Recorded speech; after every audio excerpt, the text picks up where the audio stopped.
da bahsi sıfata girmeli olanına ve de bir gurur madışladı. Şunu ben açıklayıp aydatım ve diye. O da şu ki, cavan oğlan geliyor soruya. O diye, siz neyini bilin akidamın diye maturidi diye batıyanın diye. Ya siz bilin neyini siz akidamın diye eşeri diye batıyanın diye.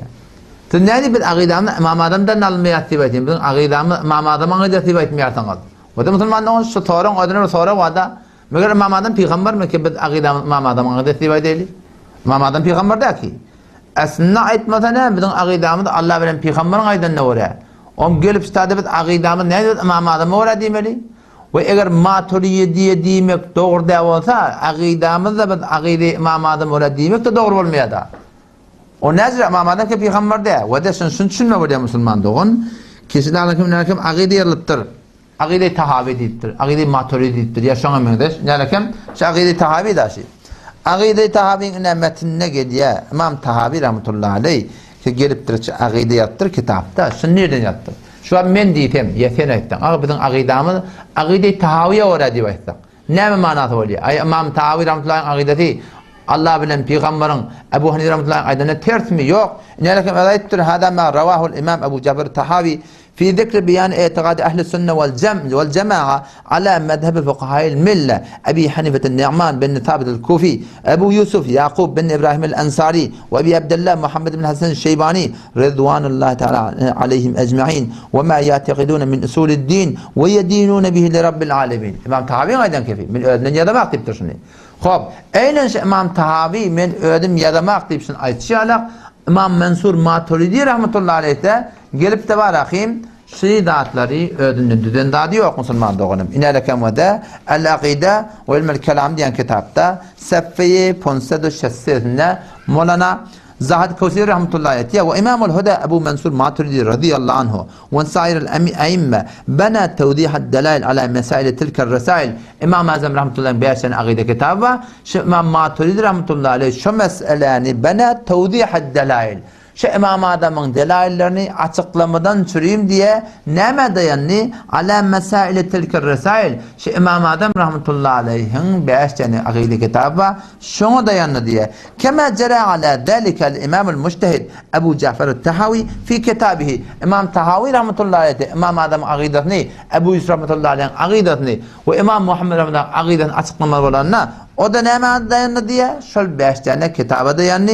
Hemsine kitabına ait ya yani okuyup veren ibaretim beyan itikad ehli sünne vel cema'a ala mezhebi fuqaha'il mille Ebi Hanife, Ebu Yusuf ve Muhammed bin Hasan radıyallahu anhum el ma'ruf bi akide tahavi deyip bakayım. Bu da şey diye ya. O zaman o da Müslüman doğanım. Şu taydan şunu düşünüyor.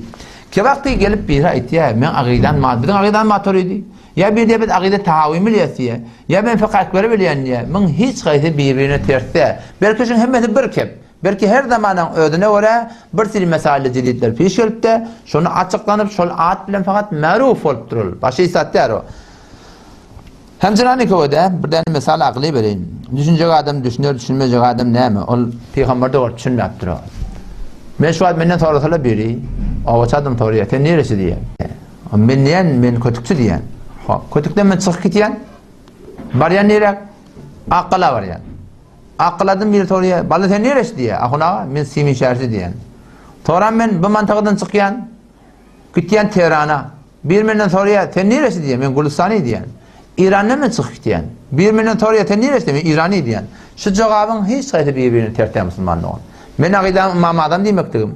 Ya ben akidem Maturidi demektim. Ya ben akidem Tahavi demektim. Ya şuna meneş başka bir akideti kitabın antıda şol ümmetin ahına makbul bulan akideti meseleleri, akideti kitaplarını nispet vermektikte Müslüman doğan. Bununla hiçbir müşkili yok Müslüman doğanın.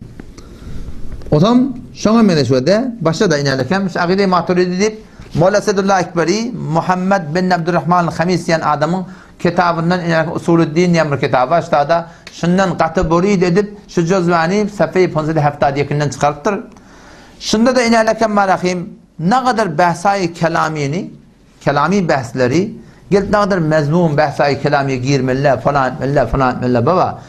İmam Azam rahmetullahi aleyhim akide fıkıh ekberine ne kadar bahsayı kelami var ki şuna işaret ya.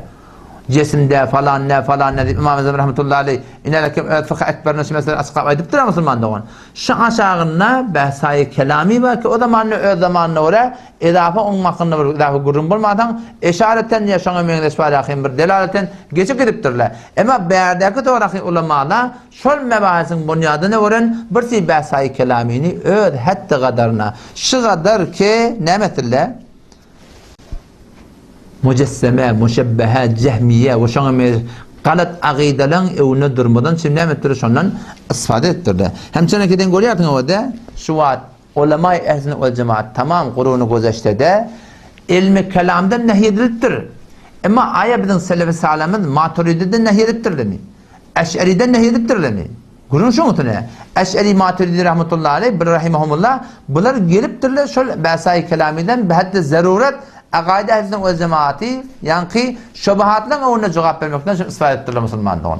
Ondan qalana ulama rahim havuz edip ol ilmi kelami ki mezmum modun ona valahin geldi valahin ola mubtala bolsun böyle bir zat yok. Şu taýdan görýän bizim fuqahalarymyň ibaratlaryna ilmi kelami mezmum dipdirler ama Maturidini Eş'ari'nin mezmum bilen adam yok. Ve o arada böyle şeyler tarakta sonra gayri muhallet yalak bolsa bolar. Ama ulema ehli ve cemaat inelekim Hanefi mezhepte 1200 yıl 900 yıl 1000 yıl Türkan-ı Osmani bilen, o şunun tebebi bilen, o başka kibarlakin ümmet İslam'da hilafet edildir Hanefi mezhebi mebnaatını bilen. O hemişli aqideliklerinde, aqide Maturidi bit, Eş'ari aylık aylıktır. Hop gelip eğer gumrah bulma olsa, onu Peygamberin Huda sallallahu aleyhi ve sellem la teştemi ümmeti ala dalale diyenler men ummetum gumrahi içtima etmeyediptir. Fettebi'u sevade Adem ummetun köbüne tabi olun. Ummetun köbüymiş Eş'ari Maturidi bir kayıptır. Bunlara 200 yıl verdi. Şu Britanya İngiliz'in arasında dörep. Bunlar şu konuşuruğa kadar etip yerler. Nereden gelirlik belli